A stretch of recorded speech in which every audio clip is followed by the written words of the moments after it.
Hello everyone, आज day 15 CGPSC daily prelims question. चलिए देखते हैं कौन से क्वेश्चन आज हमको सॉल्व करने हैं। पहला question, which of the following cities is not a part of Sunni triangle in Iraq. Sunni triangle है इराक में, उसमें इनमें से कौन सी जो सिटीज़ उसका पार्ट नहीं है, not part of Sunni triangle in Iraq. देखिए फ्रॉम सीजीपीएससी लेवल इतना इंटरनेशनल ज्योग्राफी हमको उतना पूछा नहीं जाता है, ना ही हमारे एग्जाम पॉइंट ऑफ व्यू से आज तक रिलेवेंट रहा है। तो I don't think we should answer this question. तो ये 60 वाले क्वेश्चन को आप अटेम्प्ट नहीं कर सकते हैं। वैसे इसका आंसर आएगा सी, बसरा। 61 क्वेश्चन को देखते हैं। Who among the following has won the women single title in the Syed Modi International tournament held in January 2022। इसमें ऑप्शंस देखते हैं। पीवी सिंधु, ज्वाला गुट्टा, साइना नेहवाल, अश्विनी पोनप्पा। साइना नेहवाल एक्टिव नहीं है कुछ सालों से बैडमिंटन सीन में। ज्वाला गुट्टा डबल्स खेलती हैं, अश्विनी पोनप्पा भी जहाँ तक मुझे याद आ रहा है डबल्स खेलती हैं। तो वुमेन का जो सिंगल टाइटल है वो मोस्ट प्रोबेबली पीवी सिंधु जीतेंगी एंड इसका आंसर है पीवी सिंधु। 62 देखते हैं। Jal Jeevan Mission scheme was declared in the union budget of which financial year. तो इसमें आप कैसे एलिमिनेट कर सकते हैं। देखिए 2020-21 में तो मुझे याद नहीं है, और अभी का जो लेटेस्ट बजट है इसमें भी जल जीवन मिशन का मेंशन नहीं है, उसके पहले ही हो गया है। 19-20 बहुत पुराना हो जा रहा है, मुझे याद नहीं है। 19-20 जैसे फरवरी 2019 में डिक्लेयर होगा 19-20 का बजट, तो उसके बाद का ही है। तो एक ऑप्शन बच जाता है 21-22, तो इसका आंसर आप लगा देंगे 21-22। तो ये है पर्टिकुलर आंसर इस पर्टिकुलर क्वेश्चन का। 63 which of the following material is biodegradable. Biodegradable कौन कौन सा है, तो इसमें देखते हैं। प्लास्टिक कप नहीं है, एल्यूमिनियम फॉयल नहीं है, ग्लास बॉटल नहीं है, वूल है इसका आंसर। क्वेश्चन नंबर 64, चलिए देखते हैं मुझे कितने फैक्ट्स याद है। Consider the following events and arrange them in chronological order. Foundation of Ghadar Party 1913। Chittagong army raid जहाँ तक मुझे याद है 1931-32 में, एग्जैक्टली नहीं बता पाऊंगा मैं। Setup of the Indian independence committee at Berlin, I don't know. Central assembly bomb case, मेरे ख्याल से अप्रैल 1929 की बात है ये। ठीक है, तो अरेंज करते हैं। तो क्या आ रहा है 1, 2 और 4, इस ऑर्डर में अरेंज होना चाहिए। 1 to 4 यहाँ पे अरेंज है क्या, ओके ठीक है, 1 to 4 यहाँ पे अरेंज्ड है। सिमिलरली हम लोग देखते हैं, सॉरी यहाँ पे 1, 4, 2 आएगा, मेरे से मिस्टेक हो गया यहाँ पे। 1, 4, 2, 1, 4, 2 ये सीक्वेंस आने चाहिए लॉजिकली। तो 1, 4, 2 है क्या यहाँ पे, नहीं। यहाँ पे 1, 4, 2 है अरेंज्ड, यस। थर्ड में अरेंज है 1, 3, 2, 4, नहीं यहाँ भी अरेंज नहीं है। 1, 4, 2 वाला सीक्वेंस और कहाँ पे आ रहा है 1, 4, 2। तो अब ऐसा है कि बी और डी में हमको डिसाइड करना है कि कौन सा होगा आंसर। देखिए 4 और 2 तो आपस में ही है, जैसे 29 और 31, तो ये दोनों मोस्ट प्रोबेबली चिपके हुए होंगे 4 और 2। तो ये तो यहाँ दोनों ऑप्शन में चिपके हुए हैं, तो यहाँ से भी समझ में नहीं आ रहा है कि कैसे करना है। अब देखते हैं फाउंडेशन ऑफ गदर पार्टी और setup of Indian independence committee at Berlin. Ghadar party one of the early parties थी जो इंटरनेशनली सेटअप करी गई थी फॉर इंडियन इंडिपेंडेंस, जो कि सैन फ्रांसिस्को में इसका गठन हुआ था। तो मेरे हिसाब से गदर पार्टी का जो 1913 है ना, और जो सेकेंड इवेंट है हमारे क्वेश्चन का 1929 वाला, इसके बीच में ही जो इंटरनेशनल मूवमेंट्स हैं ज़्यादा स्ट्रांग हुए थे।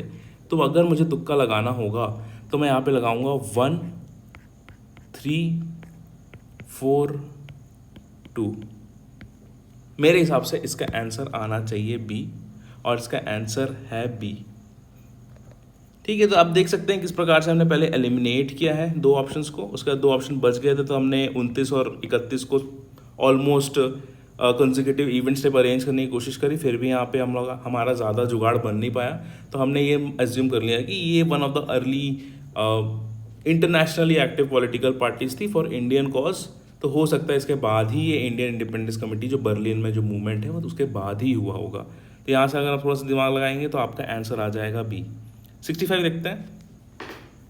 Which one of the following pair is not correctly matched.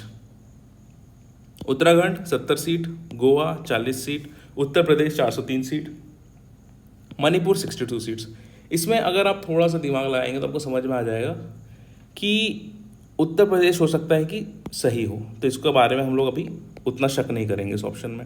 Uttarakhand भी मोर और लेस छत्तीसगढ़ से तो कम ही होगा, तो ये भी सही लग रहा है, तो इसमें अभी डाउट नहीं करेंगे।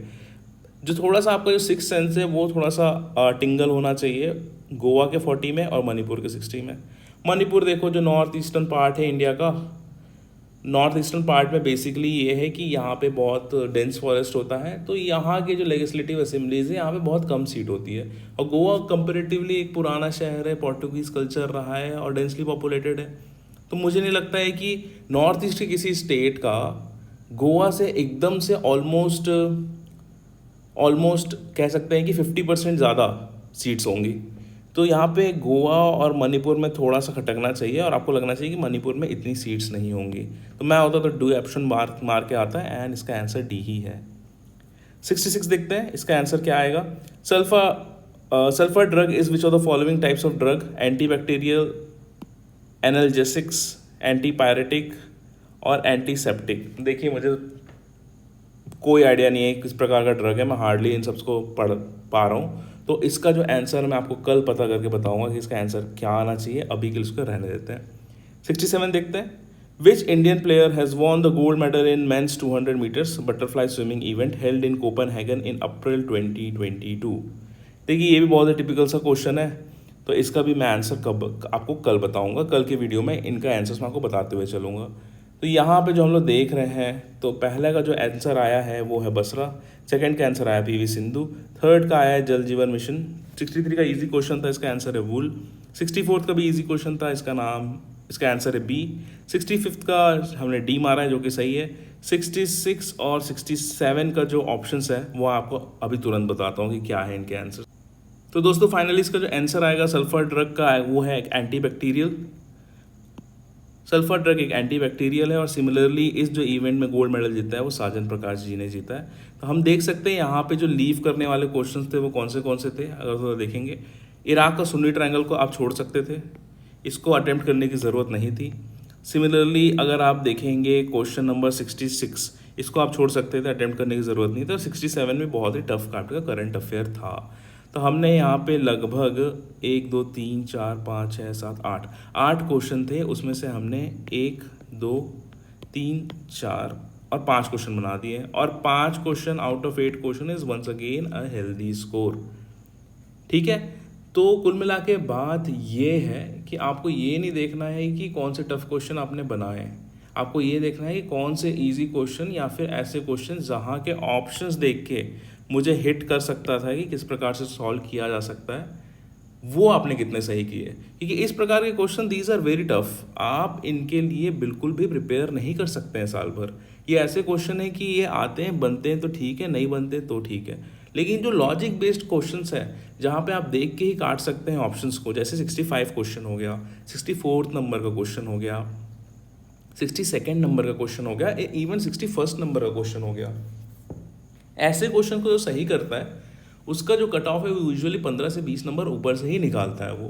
तो जो टफ क्वेश्चन है उसको आपको आइडेंटिफाई करना है, जो इजी क्वेश्चन है उसको आपको आइडेंटिफाई करके बिल्कुल अच्छे से एक्यूरेटली फिल करना है, और जो मीडियम क्वेश्चंस हैं उसमें अगर आपका लॉजिक आपका साथ दे रहा है तो थोड़ा सा करेजियस होके आपको उस क्वेश्चंस को अटेम्प्ट करना है। कल के देख लेते हैं क्या क्वेश्चन है। क्वेश्चन नंबर 68, 69, 70, 71, 72, 73, ये कल के क्वेश्चंस हैं। वीडियो पॉज करके आप देख सकते हैं क्या है इन पर्टिकुलर क्वेश्चंस के हिंदी और इंग्लिश वर्जन्स, और इसको आप अटेम्प्ट कर सकते हैं। सिमिलरली सीजीपीएससी मेंस की अगर तैयारी कर रहे हैं तो ये है एक प्लेलिस्ट, क्यूआर कोड को स्कैन करके टेलीग्राम चैनल पहुंच जाइए, सब्सक्राइब कर लीजिए और सोशल मीडिया में आप मुझसे कनेक्ट कर सकते हैं। आशा करता हूँ कि आज का जो सेशन रहा है वो काफ़ी हेल्पफुल रहा होगा आपके लिए।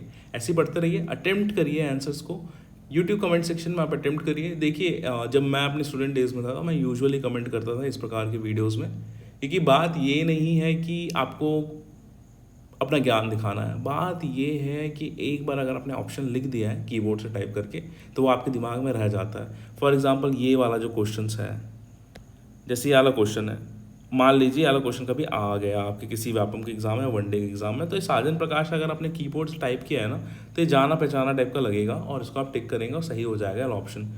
तो थोड़ा सा अपने दिमाग को एफर्ट दीजिए और कहीं ना कहीं आपको ये हेल्प करेगा। तो कमेंट करिएगा, अटेम्प्ट ज़रूर करिएगा क्वेश्चंस को। आशा करता हूँ कि ये जो सीरीज़ है आपको हेल्प कर रही होगी।